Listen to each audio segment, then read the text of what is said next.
إن الحمد لله نحمده ونستعينه ونستغفره ونعوذ بالله من شرور أنفسنا ومن سيئات أعمالنا. من يهده الله فلا مضل له ومن يضلل فلا هادي له، وأشهد أن لا إله إلا الله وحده لا شريك له، وأشهد أن محمدا عبده ورسوله صلى الله عليه وسلم. يا أيها الذين آمنوا اتقوا الله حق تقاته ولا تموتن إلا وأنتم مسلمون. يا أيها الناس اتقوا ربكم الذي خلقكم من نفس واحدة وخلق منها زوجها وبث منهما رجالا كثيرا ونساء، واتقوا الله الذي تساءلون به والأرحام إن الله كان عليكم رقيبا. يا أيها الذين آمنوا اتقوا الله وقولوا قولا سديدا يصلح لكم أعمالكم ويغفر لكم ذنوبكم، ومن يطع الله ورسوله فقد فاز فوزا عظيما.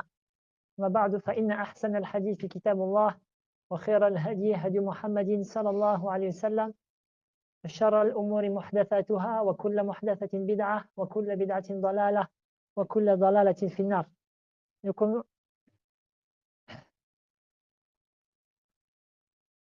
Nous commençons donc, Inch'Allah, l'exégèse de Surat Al-Falaq, et si à ces temps, Inch'Allah, Surat Al-Nas en même temps, avec donc le tafsir de Cheikh Sa'di, et je vais rajouter certaines choses qu'a cité Ibn Kathir et Al-Asfahani et d'autres, Inch'Allah. Donc, ces deux sourates sont deux sourates médinoises. D'accord? Ce sont deux sourates médinoises. Et vous savez, c'est la 113 et la 114e sourate du Coran. Et ces deux sourates, elles ont, est venu dans la Sunna un grand nombre de hadiths qui montrent leur valeur et leur mérite. D'accord? Et durant la vie du prophète, sallallahu alayhi wa sallam, on voit que il fait partie de la sunna de la réciter à certains moments que je vais citer. Rapporté l'imam Muslim d'après Uqba ibn Amir, radiyallahu anhu, et la majorité des hadiths qui montrent la valeur de ces deux sourates, c'est ce nombreux compagnon, Uqba ibn Amir, qui la rapporte. Donc, Uqba ibn Amir, radiyallahu anhu, dit, قال رسول الله صلى الله عليه وسلم ألم تر آيات أنزلت هذه الليلة لم تر مثلهن قط قل أعوذ برب الفلق وقل أعوذ برب الناس. Donc, le prophète sallallahu alayhi wa sallam a dit, ne vois-tu pas des versets qui ont été révélés cette nuit? Il n'a jamais été révélé de tels versets. Et le prophète sallallahu alayhi wa sallam a cité قل أعوذ برب الفلق وقل أعوذ برب الناس. Car le prophète sallallahu alayhi wa sallam, dans beaucoup de hadiths, lorsqu'il citait une sourate, il citait son premier verset. Son premier verset. وعنه أن رسول الله صلى الله عليه وسلم قال إن الناس لم يتعوذوا بمثل هذين قل أعوذ برب الفلق وقل أعوذ برب الناس. Certes, les gens n'ont pas cherché protection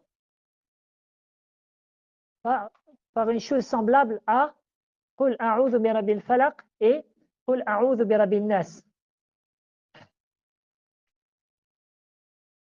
وعنه أن رسول الله رواه النسائي وعنه أن رسول الله صلى الله عليه وسلم قال ما سأل سائل بمثلهما ولا استعاذ مستعيذ بمثلهما. رواه النسائي كذلك. On a rapporté le Nasa'i aussi que, toujours d'après Uqba ibn Amir, que le prophète sallallahu alayhi wa sallam a dit, une personne n'a pas demandé, c'est-à-dire n'a pas demandé à Allah Ta'ala par une chose semblable, ni c'est à demander protection par une chose semblable à ces deux sourates-là. C'est pour ça qu'on les appelle al-maw'idhatayn,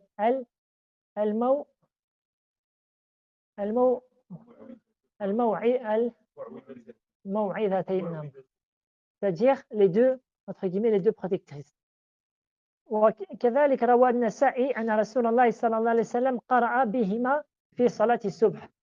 L'imam Nasa'i a rapporté que le prophète sallallahu alayhi wa sallam les a récités les deux durant la prière de Subh.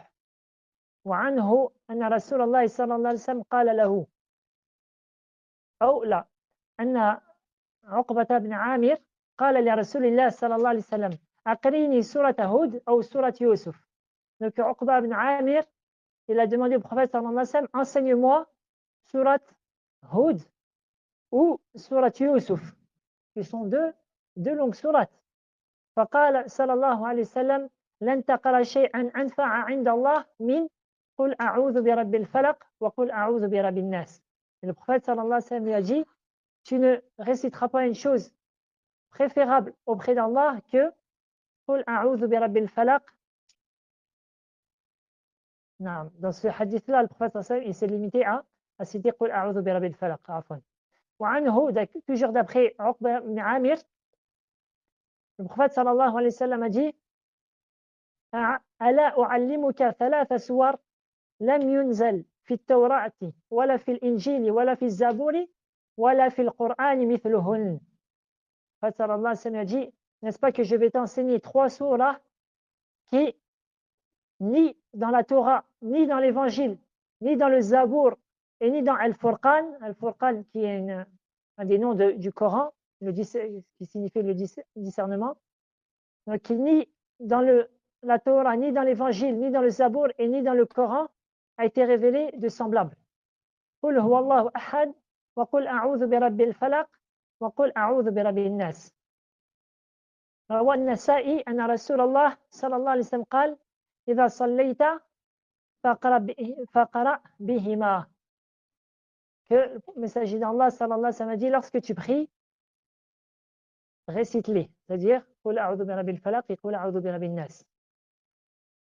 وعن جابر بن عبد الله رضي الله عنه قال لي رسول الله صلى الله عليه وسلم, le messager d'Allah sallallahu alayhi wa sallam a dit, اقرأ قل أعوذ برب الفلق وقل أعوذ برب الناس. Donc c'est les 2 dernières sourates du Coran. فقرأتهما. Donc Jabir dit, puis je lui ai récité. فقال اقرأ بهما ولن تقرأ بمثلهما. Récite-les, car tu ne réciteras pas une chose qui est similaire à eux deux. وعن أبي سعيد رضي الله عنه أنه صلى الله عليه وسلم كان يتعوذ من أعين الجن وأعين من أعين الجن وعين الإنسان. Donc Abi Saïd il rapporte que le prophète sallallahu alayhi wa sallam cherchait protection contre le mauvais œil des djinns et le mauvais œil des hommes. فلما نزلت الموعظتان, lorsqu'une fois qu'a été révélé ces 2 sourates-là, c'est-à-dire la sourate 113 et 114, أخذ بهما وترك ما سواهما. Il s'est limité à les réciter.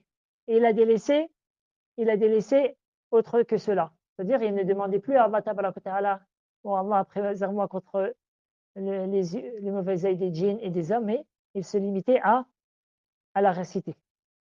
Donc voilà quelques hadiths qui nous montrent la valeur de ces 2 sourates. Maintenant, citons certains moments où il fait partie de la sunnah de les réciter. La première, donc, c'est durant le witr, après avoir récité Al-Fatiha et Surat Al-Ikhlas. Donc certains hadiths nous montrent que le prophète sallallahu alayhi wa sallam, il lui arrivait qu'il se limitait à réciter Al-Fatiha et Surat Al-Ikhlas dans le witr. Et certains hadiths nous montrent qu'il lui arrivait de rajouter les 2 dernières sourates du Coran après Surat Al-Ikhlas, c'est-à-dire il récitait Al-Fatiha et les 3 dernières sourates du Coran.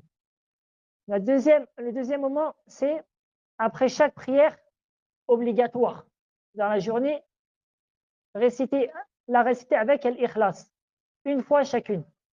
C'est-à-dire Surat Al-Ikhlas une fois, Surat Al-Falaq une fois, et Surat Al-Nas une fois. Troisièmement, min adhkari as-sabah wal-masa, c'est-à-dire les évocations qu'on dit le matin et le soir. Le matin, ce qui est voulu, c'est après Subh, et le meilleur temps, c'est jusqu'au Shuruq. Celui qui ne l'a pas fait, ceci s'étend jusqu'à Dhuhr, ou un peu avant Dhuhr. Et Al-Masa, ce qui est voulu, c'est à partir de l'Asr. À partir de l'Asr, d'accord? Et ceci s'étend jusqu'à, le mieux c'est entre Al-Asr et Al-Isha, mais celui qui ne l'a pas fait, il peut même les faire après la prière de l'Isha. Donc réciter 3 fois les 3 dernières surahs du Coran, c'est-à-dire 3 fois Qul huwallahu ahad, Qul a'udhu bi rabbil falaq et Qul a'udhu bi rabbin nas. D'accord? Et ça, c'est tout ce que je viens de citer, donc les 3 sunan que je viens de citer, c'est sans regrouper ses mains et sans, c'est-à-dire souffler dessus. D'accord? Il m'arrive de voir des gens, après la prière obligatoire, il veut faire cela, et donc il souffle dans ses mains pour réciter ces 3 sourates-là. Non. La sunna, les 3 moments que j'ai cités, c'est sans souffler dans la paume des mains. La 4e sunna, هو قبل النوم. يعني قبل النوم الليلي, c'est-à-dire durant avant de dormir la nuit. تنفث في كفك وتقرأ الإخلاص والموعظتين ثم تمسح بهما وتبدأ برأسك ووجهك ثم ما أقبل من جسدك. Donc, comment tu fais? Tu regroupes tes 2 mains, tu souffles 3 fois sans émettre de salive, tu récites Al-Ikhlas et les 2 dernières sourates du Coran, puis tu mets tes 2 mains derrière la tête et tu commences par passer tes mains sur ta tête, puis ton visage, puis ce que tu peux toucher de ton corps. Et sachez que cela est la meilleure ruqya que la personne peut se faire à lui-même journalièrement, c'est-à-dire quotidiennement. D'accord? Plutôt que les gens ils vivent dans la rafla, dans l'insouciance, moins de la sunna. Après, l'exemple d'une maison qui a une porte grande ouverte. Toutes sortes de bestiaux, toutes sortes d'intrus peut y rentrer. Et au final, lorsqu'il est touché par des maux, eh bien, il court vers, oui, je cherche un raqihuna, je cherche qui va me faire ruqya à droite, à gauche, et il se fatigue et dépense son argent, et il se peut qu'il tombe même dans la main des charlatans. Donc, le musulman, يعني الوقاية خير من العلاج كما يقال, c'est-à-dire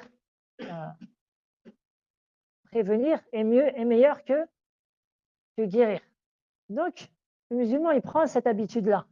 Il prend cette habitude-là de ne pas dormir, si ce n'est après avoir fait cette sunna-là, qui est très très importante. Si maintenant quelqu'un me dit, moi j'ai eu un rapport charnel avec mon épouse, lui, il a 3 cas. Le meilleur, c'est qu'avant de dormir, il fasse les grandes ablutions. C'est la meilleure des situations. La deuxième, c'est qu'il se limite à faire les petites ablutions. Et il dort. Après, pour la prière de Subh, il devra faire les grandes ablutions. Le troisième cas, je reviens à un hadith qui est mukhtalafun fi sihhatihi, fi thubutihi.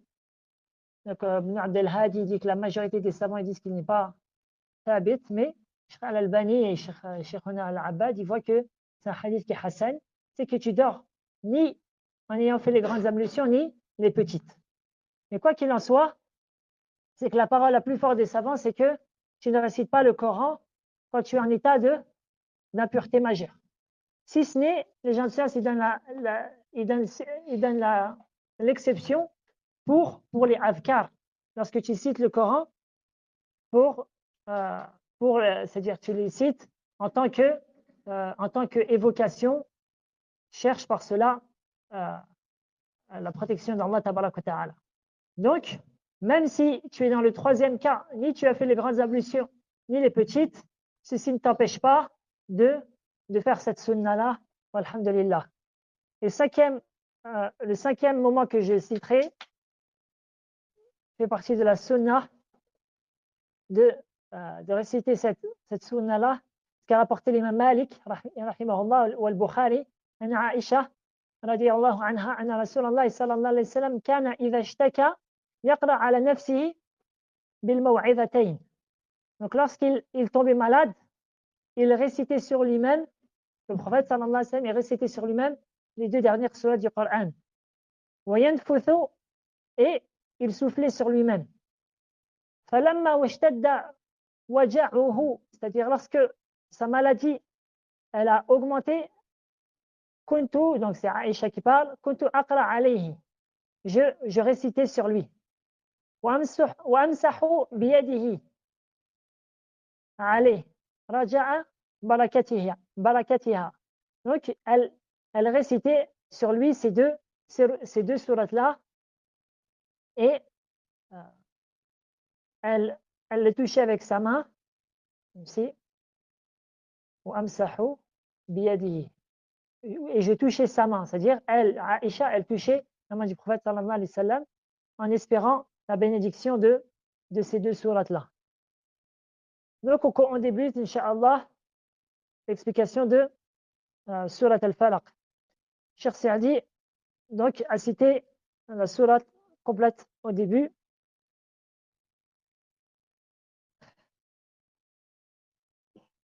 Même si je pense que donc, je lis Tafsir Surat al-Falaq, l'exégèse de Surat al-Falaq. Il est écrit Wahiya Makkiya, et elle est mécoise. Or, quand on voit Tafsir Surat al-Nas, exégèse de Surat al-Nas, il est écrit Wahiya Madaniya, et elle est médinoise. Donc,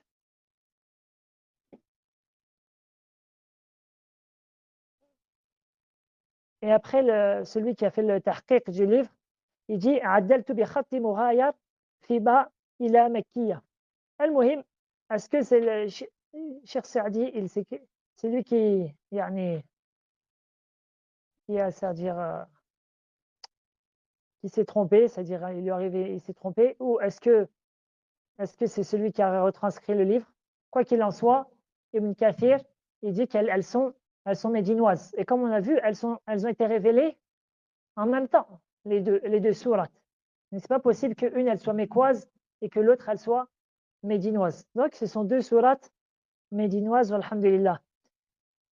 بسم الله الرحمن الرحيم قل أعوذ برب الفلق من شر ما خلق ومن شر غاسق إذا وقب ومن شر النفاثات في العقد ومن شر حاسد إذا حسد. Donc l'auteur, étant donné que c'est une petite sourate, il l'a cité entière directement. Il dit, rahimahullah, ay qul muta'awwidhan, et c'est-à-dire dit en cherchant protection. A'udhu, je cherche protection, ay alja'u wa aludhu wa a'tasimu. Donc tout ceci revient à chercher la protection en se réfugiant auprès de Rabbil Falaq, le Seigneur de Al-Falaq. L'auteur dit ay faliqul habbi wan nawa wa faliqul isbah. Et ça, Allah tabarak wa ta'ala dit dans surat Al-An'am, Inna Allah faliqul habbi wan nawa. Donc le verset, c'est le verset numéro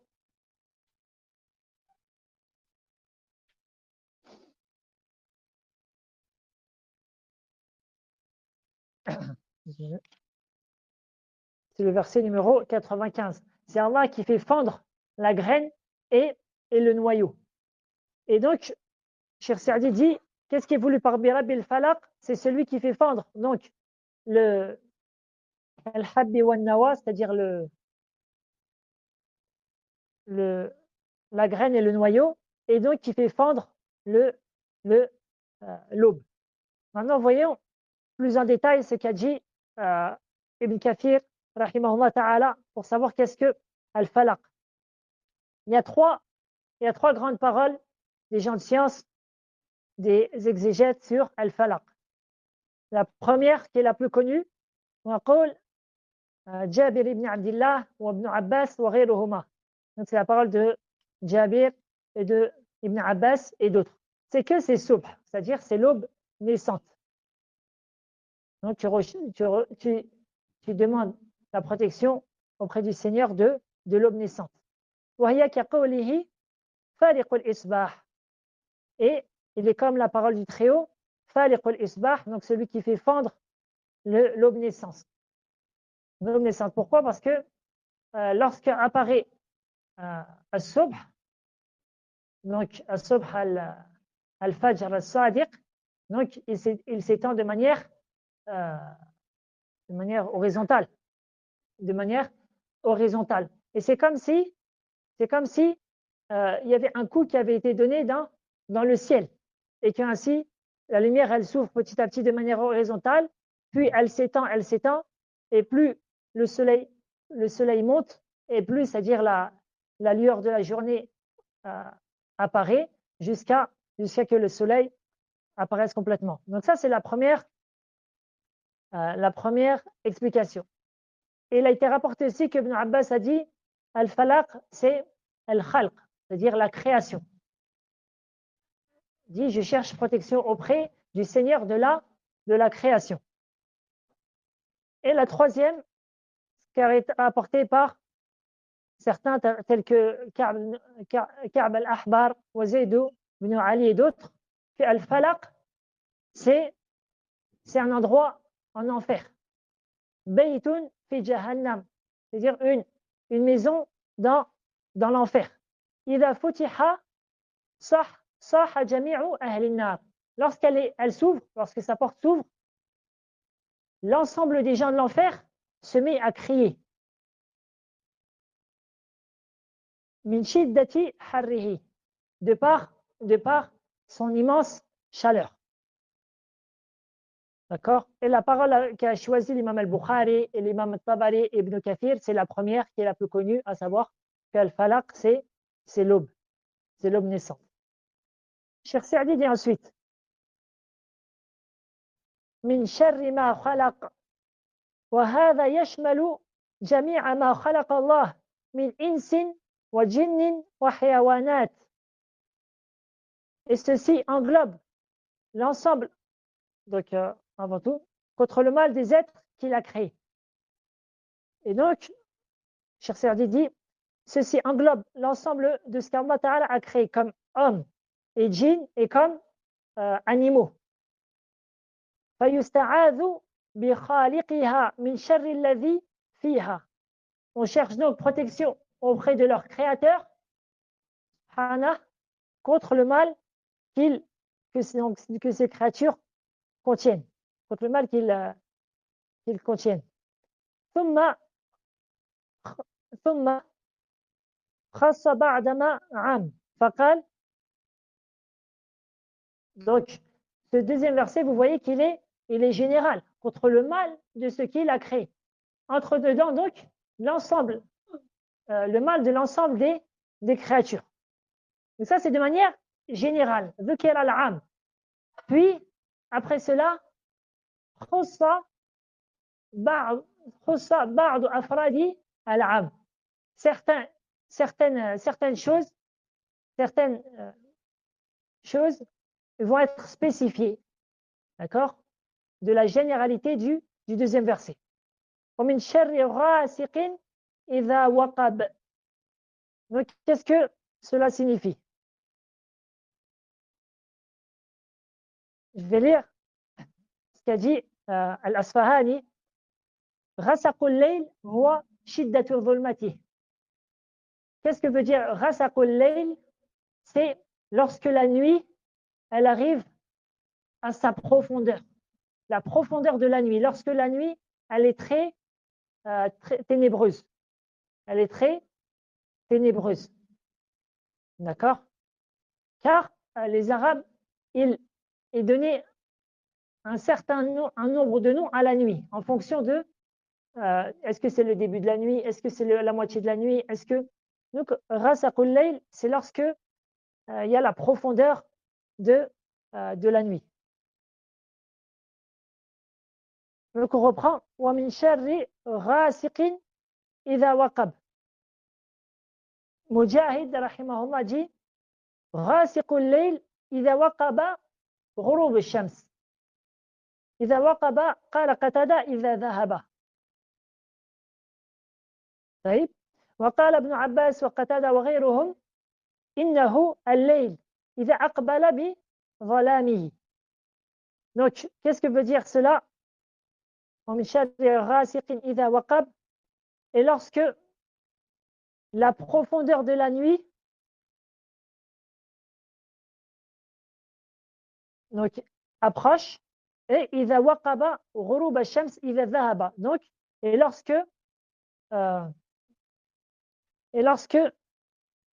c'est-à-dire le coucher du soleil est parti. C'est-à-dire Rasiqul Layl, c'est la profondeur de la nuit après qu'il y ait eu le coucher du soleil.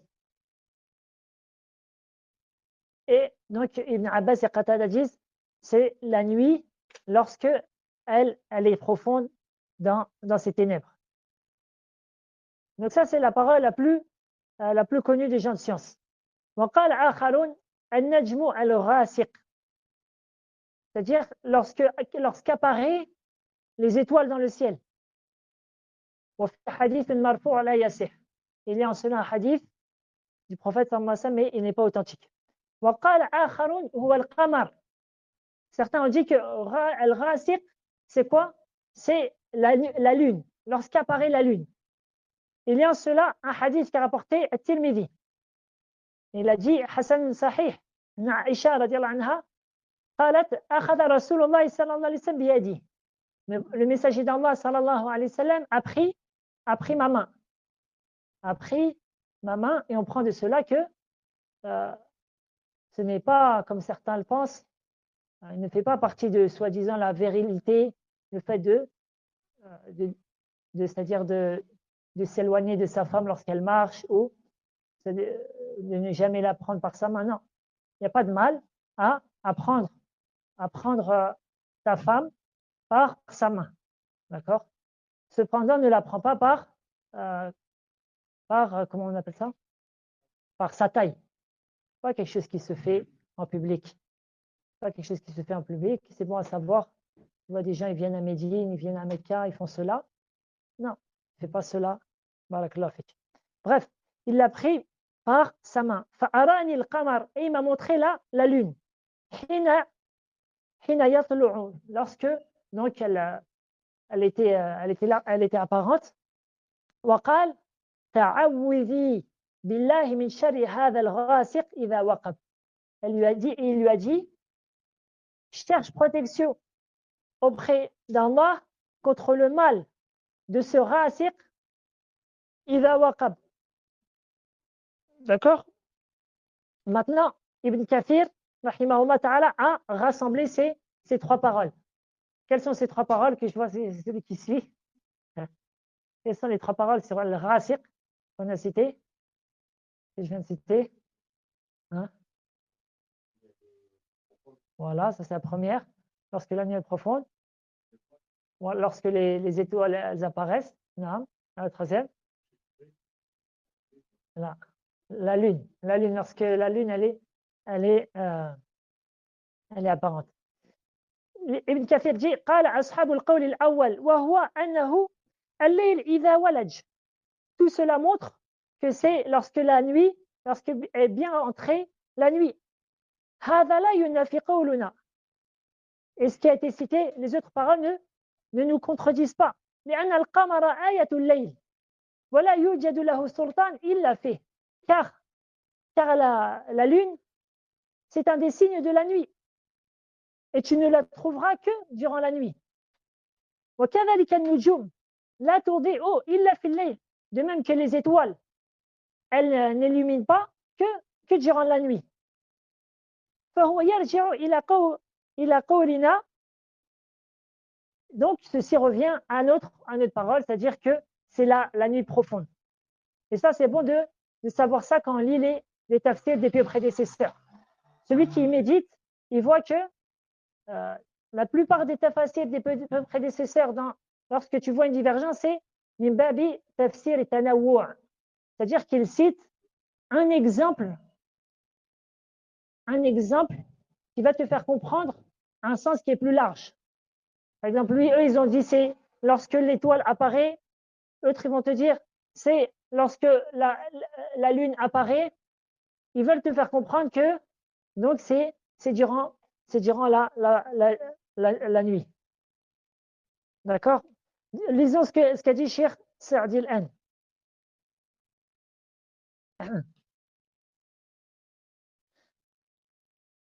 قال من شرها عفوا من شر ما يكون في الليل حين يغشى الناس. Donc tu cherches protection du mal qui se trouve durant la nuit lorsque celle-ci enveloppe les gens. وتنتشر فيه كثير من الأرواح الشريرة.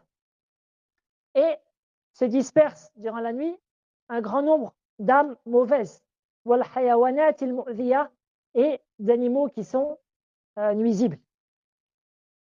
Ceci car la nuit, donc la parole de Cheikh Saadi est terminée. La nuit, c'est le moment où, c'est-à-dire, on s'attend à avoir du mal. Car en général, celui qui veut faire du mal, il va le faire plus la nuit que le jour. Celui qui veut assassiner, celui qui veut boire de l'alcool, celui qui veut aller faire un pillage, etc., ils choisissent la nuit. Ils choisissent en général la nuit. Donc la personne, elle essaie de ne pas traîner la nuit en dehors de chez lui, tant qu'il n'y a pas un besoin en cela. Et le prophète sallallahu alayhi wa sallam détestait le fait de dormir après le maghrib, d'accord, et il détestait le fait de as-sahar, c'est-à-dire le fait de rester éveillé longtemps après al-isha tant qu'il n'y a pas un besoin seul. De plus, tes enfants, préserve-les du mal de la nuit. Ne les laisse pas traîner, tu ne sais pas où ils sont, tu fais celui qui ne comprend pas, qui ne sait pas, qui est sur une étoile éloignée, alors que tes enfants ils sont en train de faire les 400 coups à l'extérieur de chez toi. Tu es responsable de tes enfants. Comme certains, ils pensent que la sunna, tu viens, il va se réveiller, il se dépêche, il rentre chez lui, il va dormir, il dort, c'est-à-dire juste après l'Aïcha, il ne s'inquiète pas, ses enfants, ils sont encore en dehors de chez lui, et lui, il ne s'inquiète pas ce qui se passe. Et tu vois que les enfants qui ont fait beaucoup de mal durant leur jeunesse, notamment la nuit, lorsque tu les interroges, ils te disent, moi, mon père, il dormait au début de la nuit, il s'en fichait de ce qui se passait. Donc non, toi, كلكم راع وكلكم مسؤول عن رعيته. Vous êtes tous, en fait, sallallahu alayhi wa sallam dit, vous êtes tous, donc ra'in, il y a plusieurs manières de traduire cela. Mais vous êtes tous responsables et vous serez interrogés sur votre responsabilité. Ensuite, ومن شر النفاثات في العقد. Donc, juste une petite parenthèse, comment bien réciter nafathati. Donc, sur la première lettre, il y a un shidda. D'accord? Anna. Ensuite, dans la deuxième lettre, non seulement il y a un shidda, mais il y a un med. Nafa. Donc, tu dois respecter le shidda et tu dois respecter le med. Nafa. Dans le sens, il y a un med, c'est-à-dire, il y a, comment vous appelez ça en français? Une prolongation. Harakatain. De 2 temps. Et enfin, la troisième lettre, il y a un med, mais il n'y a pas de shidda. D'accord? Donc, entraîne-toi à le réciter correctement. Nafathati fil uqad. D'accord? Cheikh Saadi dit أي من شر السواحر اللاتي يستعين على سحرهن بالنفث في العقد التي يعتقدنها على السحر. Donc, qu'est-ce que signifie cela? Contre le mal de celles qui soufflent sur les nœuds. Et ce qui est voulu par celles qui soufflent, ce sont les sorcières. Donc, je lis ce que dit Cheikh Saadi. Donc, contre le mal des sorcières qui cèdent pour faire leur sorcellerie du fait de souffler sur des nœuds. Donc, elle fait un nœud, d'accord? Elle fait un nœud. En général, elles aiment avoir quelque chose qui a touché le corps de la personne qu'elles veulent ensorceler, tels que certains poils, certains cheveux, certains ongles, ou elles essaient d'avoir un de tes vêtements où tu as transpiré dessus, ces choses-là. Donc la personne, elle essaie de préserver cela. Certains gens de science, ils voient que tes cheveux, tes ongles, tes poils, tu les enterres. Tu les enterres, et c'est ce que faisait Abdullah ibn Omar, radiallahu anhuma, afin que justement elle ne tombe pas dans les mains des sorciers. De plus, certains gens de science rajoutent une faïda, ils disent, étant donné que toi, tout ton corps, lorsque tu vas mourir, tu vas aller où? Tu vas être enterré dans la terre, eh bien, les parties de ton corps, elles aussi, il est bon que tu les enterres tu les enterres. Donc, elles font cela. Ensuite, elles font des nœuds en invoquant les djinns. En invoquant les djinns et en se rapprochant des djinns en les invoquant. Et cela est dû à la mécréance majeure, et à billah. Ensuite, elles soufflent dessus et elles ferment leur nœud. Donc, c'est ce qu'il dit le shir. Donc, ces sorcières-là, donc, elles cèdent dans leur sorcellerie de souffler sur des nœuds.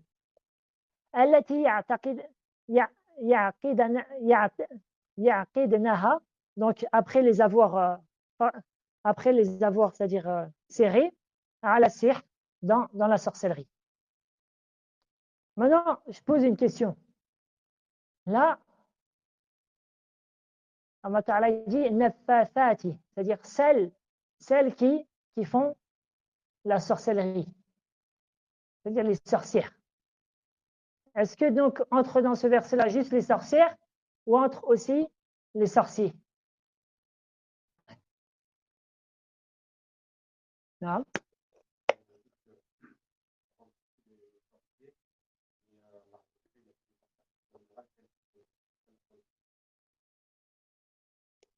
Masha'Allah, barakallahu fik. Non. C'est que ce qui est voulu, c'est les sorcières et les sorciers.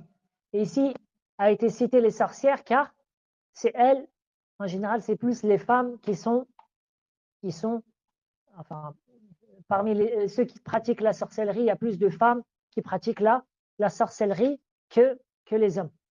Et on a un autre hadith qui nous montre une chose qui est proche, ce qu'a rapporté l'imam Muslim, d'après Abi Moussa al-Ash'ari, radiallahu anhu, anna Rasulullah sallallahu alayhi wa sallam قال أربع في أمتي من أمر الجاهلية لا يتركوهن.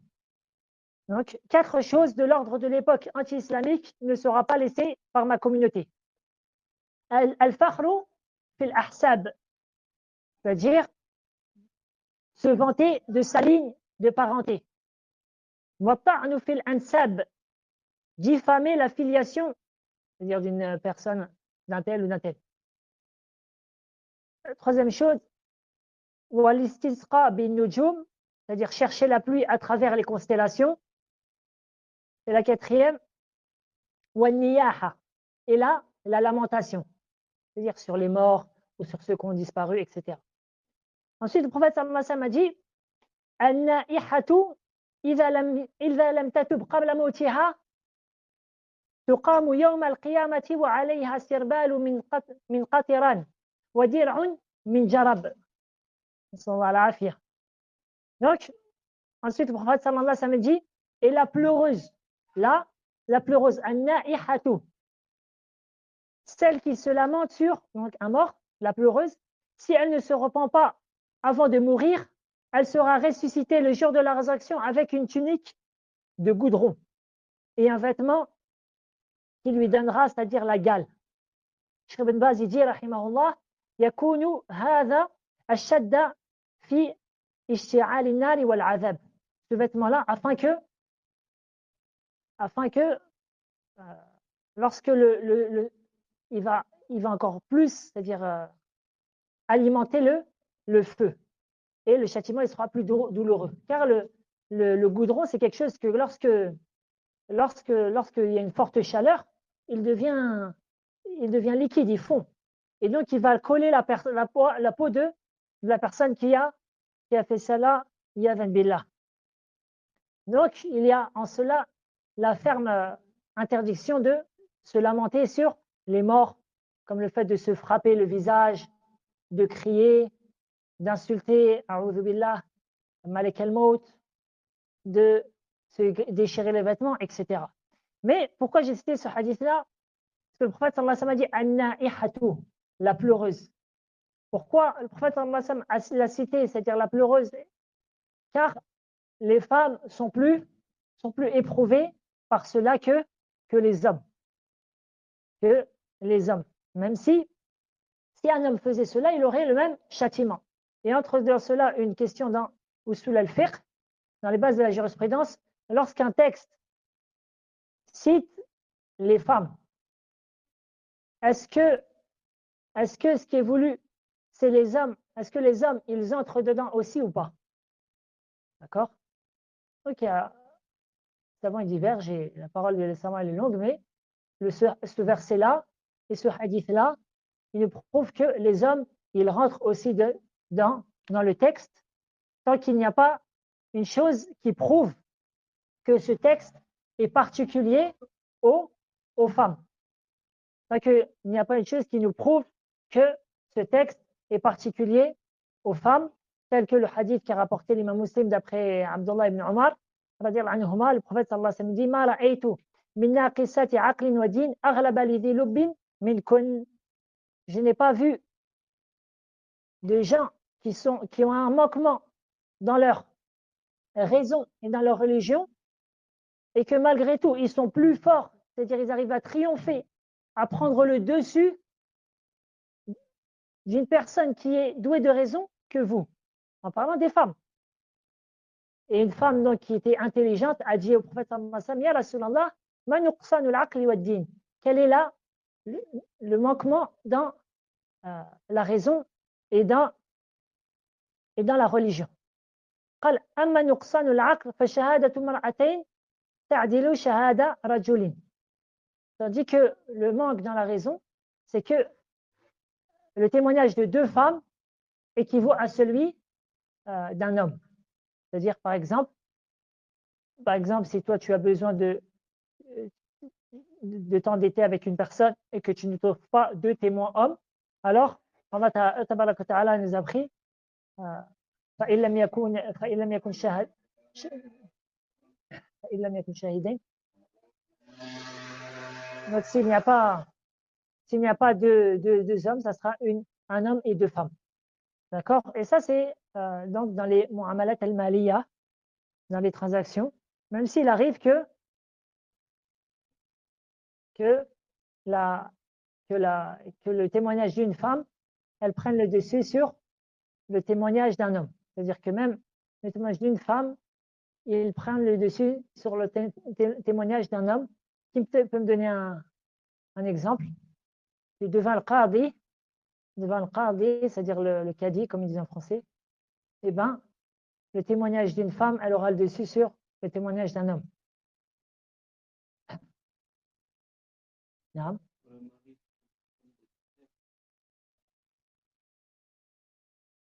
Ça, dans tous les cas, ça, c'est le mula'ana. Ça, c'est le mula'ana. Parce qu'Allah Ta'ala l'a cité dans le début de Surat An-Nur.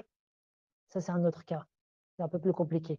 Mais pour citer un exemple, donc quelqu'un qui, ça c'est de mémoire, l'imam Shafi'i, il a cité ça dans son livre Al-Umm, de mémoire.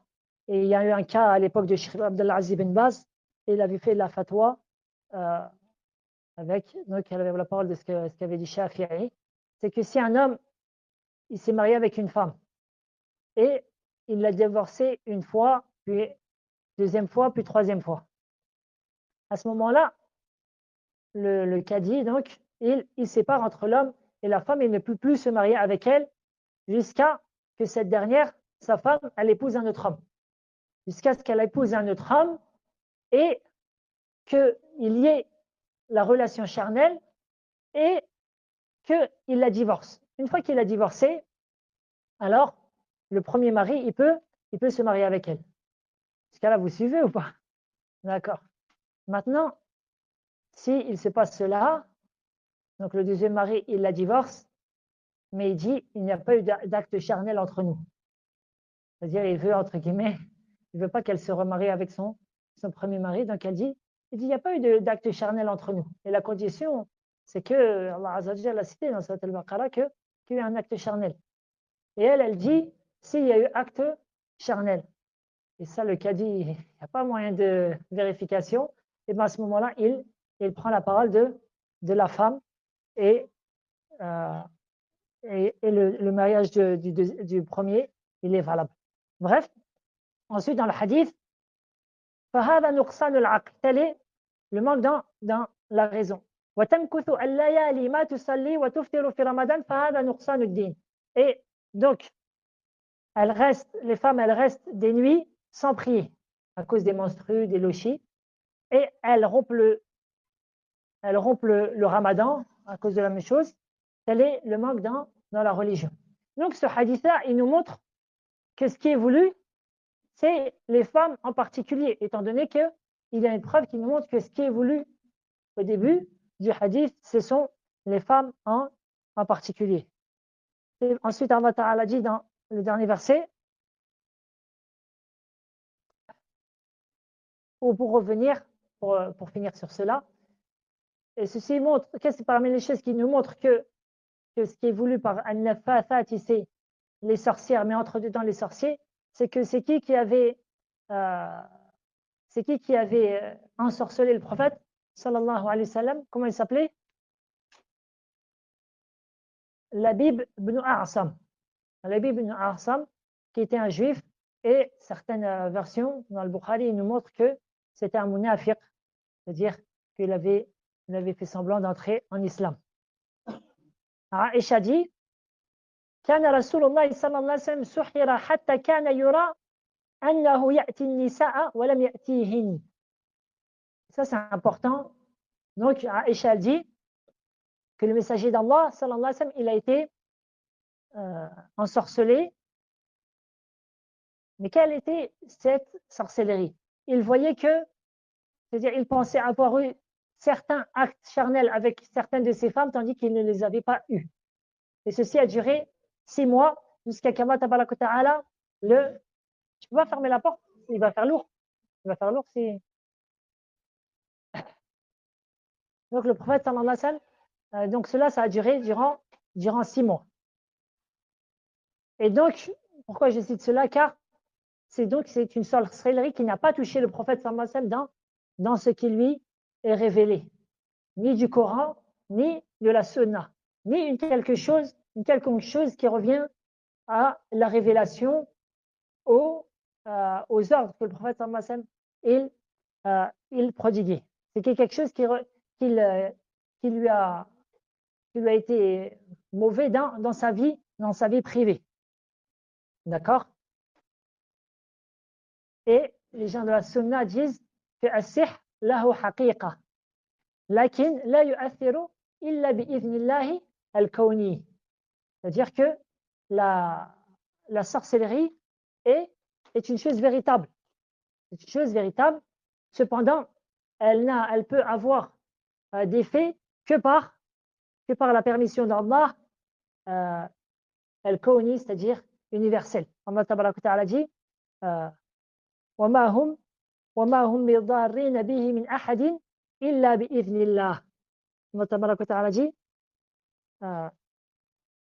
or, ils ne sont capables de nuire à personne qu'avec la permission d'Allah, c'est-à-dire la permission d'Allah al-Kawni. Et pour l'anecdote, c'est-à-dire pour finir l'histoire du prophète sallallahu alayhi wa sallam, tu vois l'immense bon comportement du prophète sallallahu alayhi wa sallam et ses belles vertus. C'est qu'une fois que Allah tabarak ta'ala l'a guéri de ce mal, Aïcha lui a dit Afala, ay tanasharta. Elle a dit n'est-ce pas que, c'est-à-dire n'est-ce pas que tu vas te venger? Parce que l'ange, il lui a dit qui l'a ensorcelé? Le prophète sallallahu alayhi wa sallam a dit Amma Allahu faqad shafani wa akrahu an uthira ala ahadin min an-nas sharran. Salawatullah wa salamu alayhi. Il dit tant qu'à moi, Allah m'a guéri. Et je déteste me venger contre une personne par le mal. Par le mal. C'est ainsi que le prophète sallallahu alayhi wa sallam ne se vengeait pas pour lui-même. Et ainsi, nous, on doit essayer de le prendre en modèle en cela, en pardonnant à ceux qui nous ont fait du mal. Enfin, le dernier verset, وَمِنْ شَرِّ حَاسِدٍ إِذَا حَسَدَ. Et contre le mal de l'envieux lorsqu'il manifeste sa jalousie, lorsqu'il envie. Donc Cheikh Saadi dit وَالْحَاسِدُ هُوَ الَّذِي يُحِبُّ زَوَالَ النِّعْمَةِ عَنِ الْمَحْسُودِ. Le jaloux, c'est celui qui aimerait que le bienfait, c'est-à-dire un bienfait, une chose qui est bien, elle disparaisse de celui qu'il envie. À la fin, les questions. Et donc, il déploie des efforts afin que ce bienfait-là, il disparaisse. Il déploie tout ce qu'il peut comme cause pour cela. Ça, c'est la parole de Cheikh Saadi et c'est la parole d'un grand nombre de savants sur qui est le jaloux. C'est celui donc alladhi yatamanna zawala an-ni'ma lil ghayr, celui qui désirait ne pas voir un bienfait, qu'un bienfait qu'un tel soit privé d'un bienfait. Par exemple, tu le vois avec une belle voiture, tu espérais, t'aimerais bien qu'il n'ait plus sa voiture là. Tu le vois avec une belle santé, tu espérais qu'il tombe malade. Tu vois qu'il a une femme pieuse, tu espérais qu'elle décède, etc. Mais la parole la plus forte des gens de science, c'est ce qu'a dit Cheikh al-Islam Ibn Taymiyyah, et c'est la parole qu'a choisi notre cher Cheikh Mohammed Saïd al-Aslan, c'est que al-hasad, c'est encore plus délicat que cela.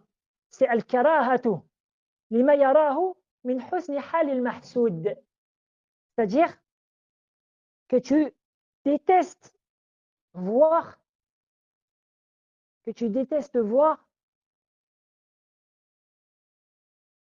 que la personne dont tu as envié, elle est dans le bien ou elle a un bienfait.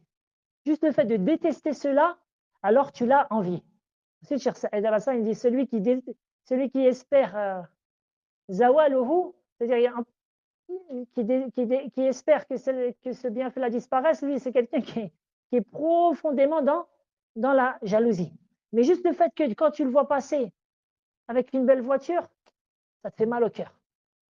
Même si dans ton cœur, tu ne dis pas, ouais, j'aimerais bien qu'il ait un accident, qu'il n'ait pas cette voiture-là, alors tu as été envieux et tu as été jaloux. Si tu vois que, subhanallah, tu vois un jeune, il a 15 ans et connaît le Coran par cœur, ça te fait mal au cœur, eh bien, tu as été jaloux. Si tu vois que un tel, là, qui fait 2 mètres de haut, il est costaud, tu le vois, ça te fait mal au cœur de voir une personne qui est aussi svelte, eh ben, tu l'as envié, nasallahu al-afiyah. Donc la personne, elle cherche à purifier son cœur de cette maladie. Cheikh Saadi dit fahtija ila l'isti'adati billahi min sharrihi wa ibtali kaydihi. Ainsi, nous sommes dans le besoin de rechercher la protection d'Allah contre son mal, afin que afin que, c'est-à-dire son stratagème soit d'échouer. Le stratagème de l'envieux. Cheikh Saadi dit ensuite, et entre dans le jaloux celui qui porte al-ayn. Al-ayn haq. Le prophète a dit, al-ayn, c'est une vérité. Donc lorsque ce dernier verset entre dedans aussi celui qui porte al-ayn. لأنه لا تصدر العين إلا من حاسد شرير الطبع خبيث النفس. Car l'ayn, le mauvais œil, il ne sort que d'un jaloux qui a une mauvaise âme et qui est mauvais. D'accord? Ça, c'est la parole de Cheikh Saadi. Même si un grand nombre de gens de science, et il y a un hadith qui nous prouve cela, c'est que l'ayn, il vient de deux grandes personnes. La première, c'est celle qu'il a cité l'auteur, à savoir quelqu'un qui est envieux, jaloux. Et la deuxième, c'est même quelqu'un qui est mu'jab, quelqu'un qui voit et qui est émerveillé d'une chose. Qui est émerveillé d'une chose. Et un hadith qui nous prouve cela, un des compagnons qui avait une très belle peau. Il faisait sa douche. Et bien sûr, il s'était caché sa aura, donc c'est partie intime, mais tu voyais de sa peau, c'est-à-dire malgré tout. Et un des compagnons, il l'a vu, et il a vu la beauté de la peau de cet individu-là. Et à ce moment-là, il s'est écroulé. Celui qui faisait, il s'est écroulé. Et le prophète sallallahu alayhi wa sallam, il a été averti de cela et il a montré comment c'est-à-dire soigner cela. C'est pour ça que le prophète sallallahu alayhi wa sallam, il nous apprend que lorsque on voit une chose qui nous émerveille chez les autres, mais même chez soi-même, tu invoques la bénédiction d'Allah en cela. Il n'y a pas une formule spéciale, mais tu peux dire Allahumma barik. Ou tu dis Allahumma barik lahu, Allah, Rabbi barik. Au pays, ils disent Allah barik, mais ça ne passe pas en langue littéraire. Ça ne commence pas par un kasra au début de phrase. Mais si tu dis Rabbi barik, ça, c'est bon, ça, en langue littéraire, c'est bon. D'accord? Je me rappelle qu'une fois, Cheikh Suleiman, il était venu, Cheikh Suleiman Rouhaili, il était venu après l'Asr, et il nous a dit que c'était un vendredi. Donc, il avait fait la khutbah. C'était à l'époque, il faisait la khutbah dans le masjid Sabah al-Masajid. Il nous a dit, je me sentais très très bien. Puis lorsque je suis arrivé, d'un coup, subhanallah, j'ai senti une très forte faiblesse. Jusqu'à je me suis assis, j'ai récité le Coran sur moi. Oui, non, mais il a récité le Coran sur lui, très certainement les 2 dernières sourates du Coran. Et ensuite, il s'est levé, il a fait la khutbah. Et donc, il a dit, faites attention à cela. Des fois, ce n'est pas quelqu'un qui est jaloux, mais c'est quelqu'un qui est mu'jab. C'est-à-dire, il est émerveillé. Tu vois un enfant qui a une très belle récitation, qui a 10 ans. Invoque la bénédiction d'Allah, tabaraka ta'ala. Et certains, ils ont mis l'ayn à leur propre personne. Combien de femmes, elles se regardent dans la glace, elles voient Miss Monde devant elles. Et après, elle ne dit pas Rabbi barik ou Allah barik. Et au final, elle se jette l'ayn sur elle-même. Ensuite, elle dit oui, un tel m'a donné l'ayn, un tel, mais regarde-toi, est-ce que tu t'invoques la bénédiction d'Allah sur toi? Ensuite, Cheikh dit فهذه السورة تضمنت الاستعاذة من جميع أنواع الشر عموما وخصوصا. Certes, cette surah, elle a englobé la demande de protection contre tout mot. Tout mot M-A-U-X, c'est-à-dire, vous avez compris, c'est le pluriel de mal, de manière générale et particulière. Et tu vois, subhanallah, l'immense étendue de cette sourate-là qui fait que 5 versets. Wallahu a'la wa a'lam wa sallallahu alayhi wa sallam ala nabina Muhammadin wa ala alihi wa sahbihi ajma'in. سبحانك اللهم وبحمدك أشهد أن لا إله إلا أنت أستغفرك وأتوب إليك.